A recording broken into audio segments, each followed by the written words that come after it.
Corry Macdonald joining us today to speak to us about mental health. Please welcome Corry Macdonald. I wonder what you might perceive if this lone peering eye, surrounded by all that paper, just suddenly surfaced before you. Would you look into that eye, engulfed by emptiness, and sense it pointing out the emptiness in your life, almost menacingly? Or would you look back at it as a focus guide? Maybe it invites you to look beyond the surface of your life and to maybe even show you how to choose intentionally what to fill the spaces of your life with. See, I saw this happen for Talia, a nervous, anxious student of mine who discovered through her lone eye just how low her self-esteem had become. She had a sense that her joy and her vibrancy had been swallowed up by all the new roles and routines in her life. But it wasn't until this lone eye appeared that she realized how small her authentic expression took up space in her life. And as Talia sat with that eye, I just watched her. She started to relax and she kind of got easier with it. And that's when she kind of landed a download of intelligence from it to get a new upshift of a perspective change from that harsh judge to a really helpful, supportive guide. That's when this lone eye collage, it turned into an invitation for Talia, an opportunity for her to flow her joy and her vibrancy into and through her routines. It was like an invitation for her to totally upgrade her life. See, the wisdom inside of her, it was echoed back to her by what showed up on the page so that she could choose really well for herself her happiness in the page of her life. Making these upshifts in perception from harsh judge to helpful, open curiosity about whatever's trying to emerge through the eye of the storm of your life, it's what I have the joy and the honor of doing with people every day in my work as a holistic healer. See, I use art therapy and hypnotherapy, which are like creative power tools to help people to move into a place of relaxed flow. And the thing is, whether the flow is created by rhythm of a brushwork on the canvas or through the deepening of breath to bring a slowing of brain waves on a guided journey within, art therapy and hypnotherapy, they bring us to relax and to regulate our nervous system so that we can get deep healing and a whole change of mind. And most of us are familiar with a conscious mind. I call it the thinking mind. It's the linear, logical, routine-loving, problem-solving, explaining mind. I mean, it's what we're doing here today, right? In this shared space. And yet, that thinking mind, it's always on. It's a problem-solving machine. It can even find problems when there aren't any to have. And like a monster that sprouts 5 heads, which sprouts 5 more, it will go on and on if we're not aware. But less explored, far more powerful, and it's often not integrated, it's our subconscious feeling mind. A feeling mind, it holds all your memory files of your whole lifetime. But the thinking mind, it works really hard to divert any plans to enter it. I know it sounds like I'm picking on the thinking mind today, but the thing is, it's true, and I get it, because the subconscious feeling mind, it's emotional, it's really messy, and it's often unpredictable. Oh, thank you. But it's also heart-based, it's highly creative, it's visionary, and the other thing is, it's a seeker of the truths that are hidden deep within. And you know, it's often next to, in such contrast to that rational thinking mind that it's almost considered too chaotic to take seriously.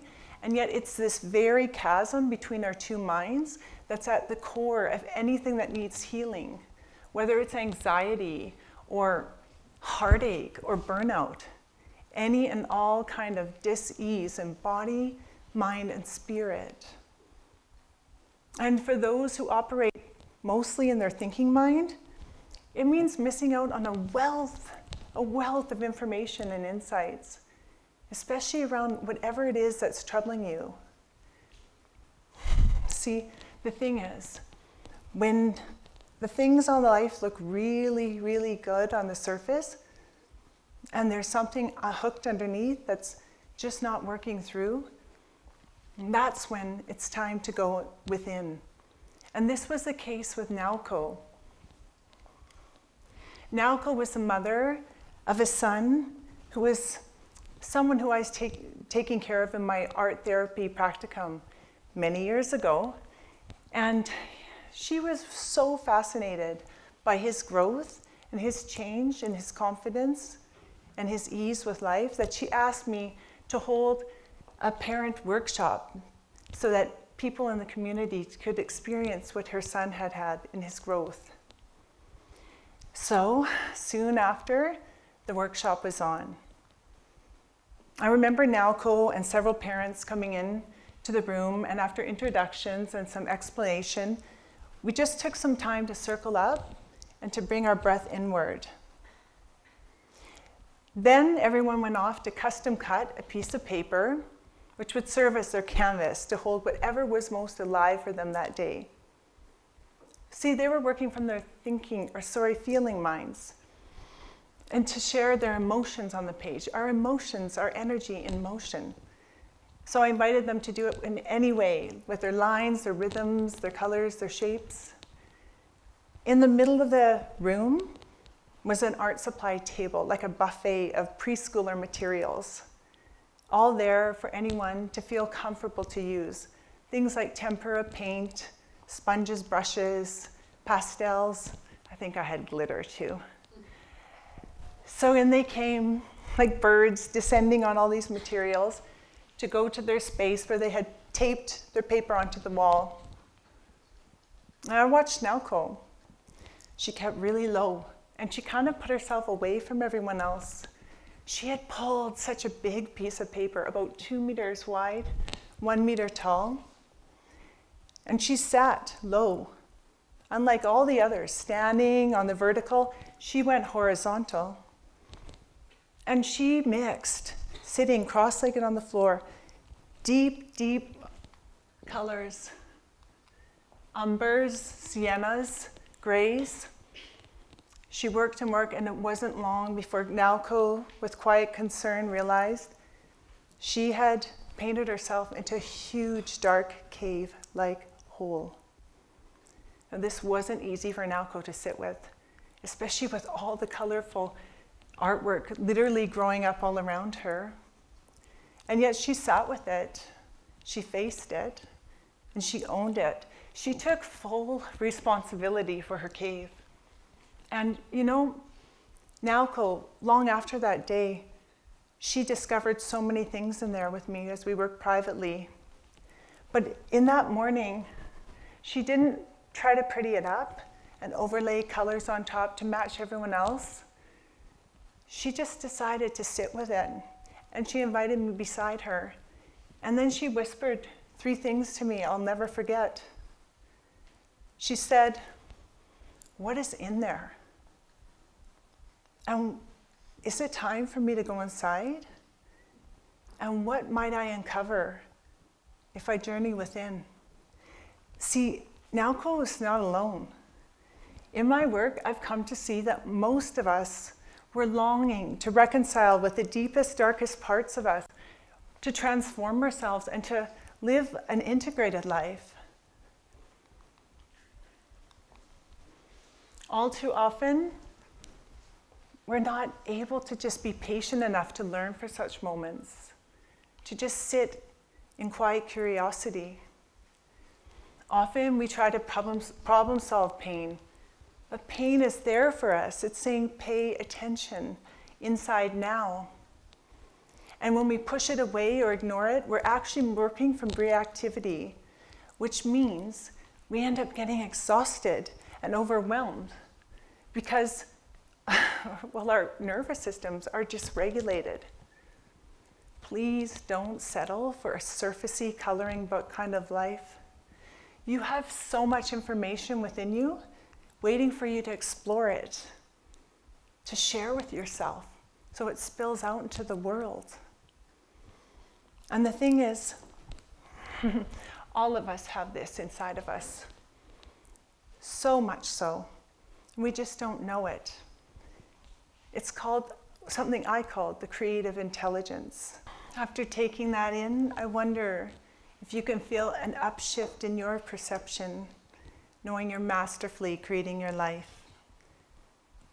And as we go from here today, I want to invite you to do like Talia did, to choose a shift in perception from that harsh inner judge to a supportive inner guide around whatever challenge or struggle you're walking through right now. And I invite you to see it as your ultimate art material in the masterpiece of you as you create your life. It begins within, and it begins with you. And I see this happening for you. And I wonder now if you do too. Thank you.